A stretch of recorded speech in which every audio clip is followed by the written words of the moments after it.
Salut et bienvenue sur la chaîne ASD Academy. Ici, nous parlons généralement des crypto-monnaies et de tout autre business qui peut nous permettre de gagner de l'argent pour de vrai.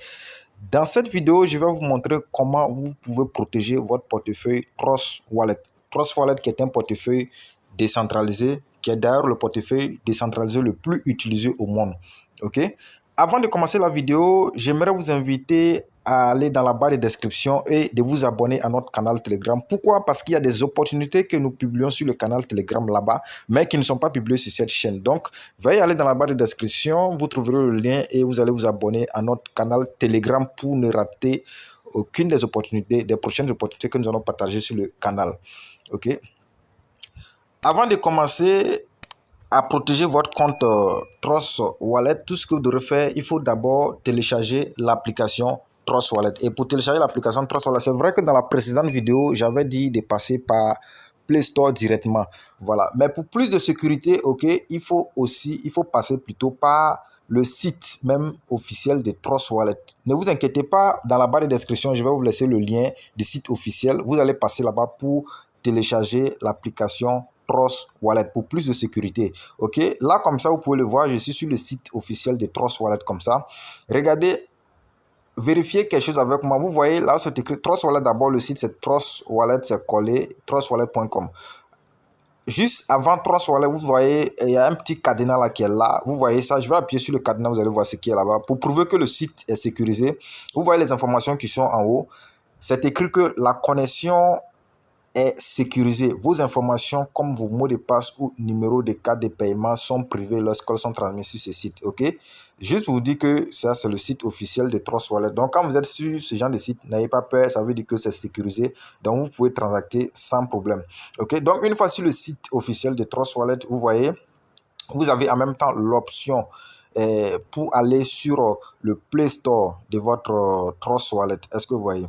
Pour aller sur le Play Store de votre portable, excusez-moi. Donc, vous cliquez directement sur Google Play. Et donc, quand vous cliquez sur Google Play, ça va vous rediriger directement dans Play Store où vous allez télécharger l'application. Vous voyez ici, moi, j'ai déjà téléchargé. C'est pourquoi c'est écrit mettre à jour en même temps. Si vous n'avez pas encore téléchargé, vous cliquez, vous allez trouver le bouton télécharger. Vous cliquez sur télécharger et vous téléchargez l'application. Vous téléchargez l'application. Bon, vous pouvez aussi regarder, comme j'avais dit, les avis concernant l'application avant de télécharger. Vous voyez ici, il y a plus de 761 000 avis positifs. Ça fait de cela plus de 3 ans et il y a plus de 10 millions de téléchargements. Bon, vous pouvez regarder ça. Voilà, ça prouve que ça, voilà. Mais c'est mieux de passer par le site officiel, ok, de Trust Wallet. Là, c'est encore plus sécurisant parce qu'il y a d'autres personnes qui ne maîtrisent pas les contours. Quand ils vont dans Play Store, tu peux trouver de n'importe quoi là-bas et c'est pas trop sécurisant.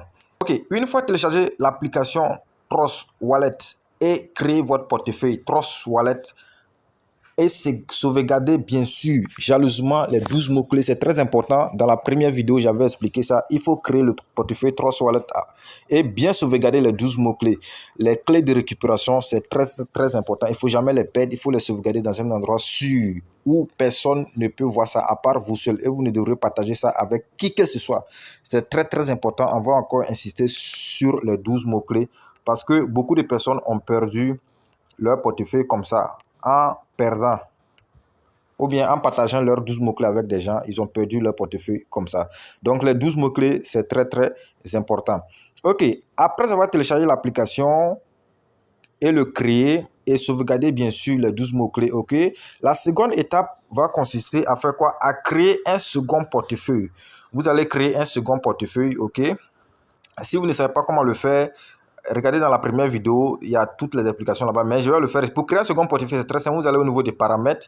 Une fois sur paramètres, vous voyez là où c'est écrit portefeuille. Là, vous cliquez sur portefeuille et vous allez voir un signe plus qui est en haut ici. Donc, vous cliquez sur le signe plus, voilà, et vous créez le second portefeuille. OK? Pourquoi créer deux portefeuilles? Parce que, vous savez, vous allez créer un portefeuille. Le premier portefeuille, vous allez l'utiliser pour holder vos crypto-monnaies. C'est-à-dire toutes les crypto-monnaies que vous voulez holder, vous allez le mettre dans un portefeuille. Et l'autre portefeuille va servir à interagir avec l'extérieur. Quand je parle d'interagir avec l'extérieur, ça veut dire que lorsque vous allez vouloir faire les envois de crypto-monnaies, vous allez utiliser l'autre portefeuille pour faire les envois de crypto-monnaies. C'est-à-dire l'autre portefeuille, il n'aura rien d'intéressant dedans, en fait, quoi. le portefeuille où vous allez utiliser pour faire les interactions, pour interagir avec l'extérieur, il n'y aura rien d'intéressant dedans. Vous allez seulement peut-être laisser peut-être des cryptos qui vont permettre à faire des frais de transaction, ben des frais de swap. Ça peut être le BNB ou bien l'Ethereum. C'est-à-dire une infime quantité de cryptos seulement qui sera là-bas. Voilà. Pourquoi? Parce que, vous savez, il y a certaines adresses, ok? Il y a certaines adresses qui consistent à créer ce qu'on appelle un pont entre votre portefeuille et je sais pas, leur système qu'ils ont créé. C'est-à-dire que quand la personne vous envoie l'adresse de lui envoyer des crypto-monnaies, en fait, l'adresse là, c'est une adresse piégée. L'adresse là contient ce qu'on appelle des virus, voilà, qui permettent de créer un pont. Et donc, lorsque vous l'envoyez les crypto-monnaies, la personne a toutes les informations de votre portefeuille. Donc, il peut venir à chaque fois prendre ce qu'il veut dans votre portefeuille et partir. Est-ce que vous voyez? Donc, pour éviter ça, vous créez un portefeuille où vous gardez votre crypto-monnaie. C'est ça que moi j'ai appelé le portefeuille de holding, c'est-à-dire le portefeuille où vous allez holder vos crypto-monnaies. Et là, vous ne devrez jamais interagir avec qui que ce soit. Peut-être la seule interaction que vous allez faire, c'est entre ce portefeuille de holding là et le portefeuille de choses que vous avez créé, et le portefeuille que vous avez créé pour interagir avec l'extérieur. Voilà. Là, quand il y a les airdrops et tout ça, tout ce qui a airdrop, c'est avec ce portefeuille le portefeuille que vous avez créé pour interagir avec l'extérieur. Vous voyez, c'est ça que vous allez utiliser toujours pour faire les airdrops, pour coller les liens, ou bien quand vous voulez faire les swaps, peut-être même avec, voilà, d'autres sites inconnus, voilà, ou bien vous voulez mettre les liens des sites inconnus ou tout ça, c'est l'autre portefeuille que vous allez utiliser pour le faire. Voilà, pour ne pas, voilà, que votre portefeuille, là où vous avez tous vos crypto-monnaies, pour ne pas que ça soit détenu par quelqu'un d'autre, ou bien ça soit piraté par quelqu'un d'autre. Il faut le protéger contre tout contact extérieur. Ok. Donc, après avoir fini ça, la troisième étape plutôt, oui, nous sommes maintenant à la troisième étape. La troisième étape va consister à protéger votre portefeuille contre votre entourage. C'est ce que j'appelle la protection physique. Quand je parle de la protection physique, il s'agit de faire quoi? D'activer les codes à l'entrée même. C'est-à-dire que votre portefeuille, quand quelqu'un prend votre téléphone et qu'il veut rentrer dans votre application Trust Wallet, il faudrait qu'on lui demande un code, qu'il doit mettre un code avant d'accéder au portefeuille. C'est ce que nous appelons la protection physique, protection contre votre entourage. Et pour ce faire, vous devrez tout simplement aller au niveau des paramètres. Lorsque vous cliquez sur paramètres, ok, vous allez voir sécurité, l'option sécurité. Donc, vous cliquez sur sécurité. Ok, une fois cliqué sur sécurité, voilà, moi j'avais déjà activé le mien. C'est un code à 6 chiffres. Voilà, là où c'est écrit code d'accès, donc vous activez ça. Moi j'ai déjà activé. Voilà, donc vous activez un code à 6 chiffres.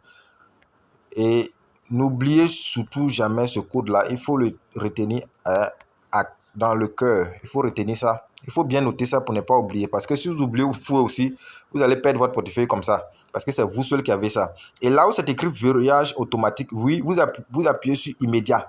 Donc, lorsque vous sortez en même temps du portefeuille, ça se verrouille. Donc, à chaque fois que vous allez vouloir rentrer dans votre portefeuille, on va vous demander le code à 6 chiffres. Maintenant, méthode de verrouillage. On dit code d'accès biométrique. Ça, c'est pour ceux qui ont des empreintes, ceux qui mettent des empreintes digitales. Maintenant, demandez l'authentification pour, voilà, signature de transaction. Vous activez ça aussi. Signature de transaction, ça c'est lorsque vous allez vouloir faire quoi? Lorsque vous allez vouloir envoyer des crypto-monnaies à quelqu'un, par exemple. Lorsque vous allez vouloir envoyer des crypto-monnaies à quelqu'un, par exemple, on va vous demander de confirmer, de signer, c'est-à-dire de confirmer le code là, toujours le code à 6 chiffres là. Vous allez confirmer ça avant de faire l'envoi des crypto-monnaies. C'est pareil aussi lorsque vous voulez faire les swapages, par exemple sur PancakeSwap, Uniswap, etc. Lorsque vous voulez swapper les crypto-monnaies, par exemple, à chaque fois, on va vous demander de confirmer toujours le code là avant que la transaction n'ait lieu. Voilà. Donc, sans la confirmation, la transaction n'aura jamais lieu. Voilà. Donc, c'est un peu ce que nous appelons ici la protection physique, protection contre l'entourage. Maintenant, la quatrième étape va consister à faire quoi? À faire ce qu'on appelle la protection virtuelle. La protection virtuelle, c'est très, très délicat. Il faut bien suivre la partie. Voilà. Comment ça se passe? La protection virtuelle, c'est de désactiver le DApps. Vous voyez juste en bas les options qui sont en bas. Si vous avez portefeuille, Discover, DApps et puis paramètres, là où c'est écrit DApps, là, il faut désactiver ça. Maintenant, comment désactiver le DApps? C'est très simple. Vous allez toujours dans le paramètre de l'application. Quand vous rentrez dans le paramètre, vous allez au niveau de préférences. Vous allez voir, vous voyez préférences. Donc, vous cliquez sur préférences. et vous voyez navigateur d'apps. Là où c'est écrit navigateur d'apps, vous cliquez dessus. Vous voyez actuellement c'est activé comme ça. Donc vous désactivez ça. Maintenant, je vais activer ça pour vous montrer quelque chose. Avant même de désactiver le navigateur d'apps, vous devrez d'abord effacer l'historique des transactions. À chaque fois que vous interagissez avec l'extérieur, ou bien à chaque fois que vous faites ce qu'on appelle, vous faites des swappages, ou bien voilà, vous voyez, par exemple, vous allez sur PancakeSwap, par exemple, à chaque fois que vous allez dessus, vous devrez désactiver quoi? Vous devrez effacer l'historique des transactions. Voilà, là où c'est écrit historique, vous appuyez sur voir tout et vous appuyez sur le bouton de la corbeille là pour effacer. Voilà, on vous dit d'effacer les données de navigateur. Donc, vous effacez les données de navigateur. OK? Après avoir effacé ça, c'est pas fini. Il faut maintenant toujours venir au niveau des paramètres, aller au niveau des préférences. Voilà, vous allez au niveau du navigateur d'apps. OK? Et vous effacez le cache du navigateur, le cache. OK? Effacez toujours le cache du navigateur. Là où c'est écrit effacer le cache du navigateur, vous cliquez dessus et vous effacez le cache du navigateur. Sans quoi, si vous n'effacez pas le cache du navigateur et que vous avez seulement effacé l'historique, c'est pas fini. Les pirates peuvent toujours vous avoir. Donc, il faut tout faire pour effacer le cache du navigateur. Voilà, pour éviter toutes sortes de piratage. Et vous allez voir maintenant que lorsque nous allons retourner dans le DApps, voilà, à chaque fois que vous voulez vous connecter avec le DApps, n'utilisez jamais les anciens liens. Il faut utiliser un nouveau lien. Voilà, par exemple, PancakeSwap, par exemple, il faut toujours utiliser un nouveau lien de PancakeSwap. Nous allons cliquer, vous allez voir. Étant donné que nous avons effacé les caches, les caches de navigateur et nous avons effacé l'historique de données, vous allez voir qu'ils vont nous demander de faire quoi? De connecter notre portefeuille. PancakeSwap va nous demander la permission de connecter notre portefeuille à leur site. Voilà. Si ce n'est pas le cas, ça veut dire que vous avez des problèmes. Donc, il faut toujours que PancakeSwap vous demande la permission de connecter leur site à votre portefeuille. Voilà, vous voyez, Trust Wallet, PancakeSwap me demande la permission de connecter mon portefeuille à leur site. Donc, vous appuyez sur connecter pour connecter votre portefeuille à leur site. Voilà, c'était juste un exemple. Et après avoir fini ce que vous voulez faire, vous ressortez. Voilà, vous ressortez tout simplement. Vous ressortez, vous effacez. N'oubliez toujours pas, vous effacez, voilà, l'historique des transactions. Vous effacez l'historique des transactions. Voilà. Et vous allez au niveau des paramètres. Vous allez au niveau des préférences. Vous allez au niveau du navigateur d'apps. Vous effacez le cache du navigateur. Donc, on efface le cache du navigateur. Et c'est pas fini. Après avoir effacé le cache du navigateur, vous désactivez le DApps. Là où le DApps est activé, vous désactivez. Je vais retourner ici. Et vous allez voir, vous voyez dans le portefeuille, le DApps n'est plus. Voilà. Donc, c'était un peu ça. Quelques mesures de sécurité de votre portefeuille Trust Wallet. Donc, il faut respecter à la ligne. Je vais un peu résumer ce que je viens de dire pour ne pas que ça embrouille les gens. La première étape va consister à télécharger l'application Trust Wallet en allant sur le site officiel de Trust Wallet. Le site officiel, je vais vous mettre le lien dans la description de la vidéo. Donc, vous allez sur le site et vous allez passer par là pour aller télécharger l'application Trust Wallet. Après avoir téléchargé l'application, vous créez votre compte en sauvegardant bien sûr les 12 mots-clés. Voilà. Il faut maintenant, après ça, créer 2 comptes Trust Wallet. Il faut créer 2 comptes Trust Wallet. L'autre compte va servir à garder vos crypto-monnaies. Et l'autre compte va servir à faire quoi? À interagir avec l'extérieur. Quand je parle de l'extérieur, c'est par exemple, vous voulez faire les envois des crypto-monnaies, ou soit vous voulez faire des airdrops et tout ça. L'autre portefeuille va servir à le faire. Est-ce que vous voyez un peu? Et après ça, nous avons parlé de la protection physique qui consiste à mettre un code. Vous mettez un code à 6 chiffres. Vous activez le code à 6 chiffres. OK? À chaque fois que vous voulez rentrer dans votre portefeuille, à chaque fois que vous voulez faire des transactions, on va vous demander ce code-là. La protection virtuelle, voilà, désactiver le DApps, vider, effacer l'historique, OK? Effacer le cache du navigateur. Ça, c'est la protection virtuelle. Voilà. Donc, après ça, je crois que c'est un peu tout. Votre portefeuille est sécurisé. Voilà. Maintenant, ce que j'aimerais rappeler, OK?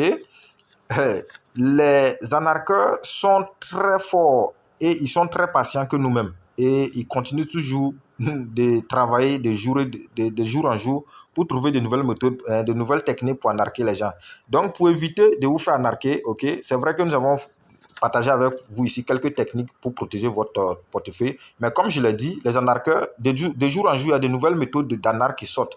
Donc, pour être informé ou bien pour éviter de vous faire arnaquer, je vais vous inviter de vous abonner à notre canal Telegram. Parce que sur le canal Telegram, chaque jour que Dieu fait, nous allons vous envoyer toutes les informations là-bas.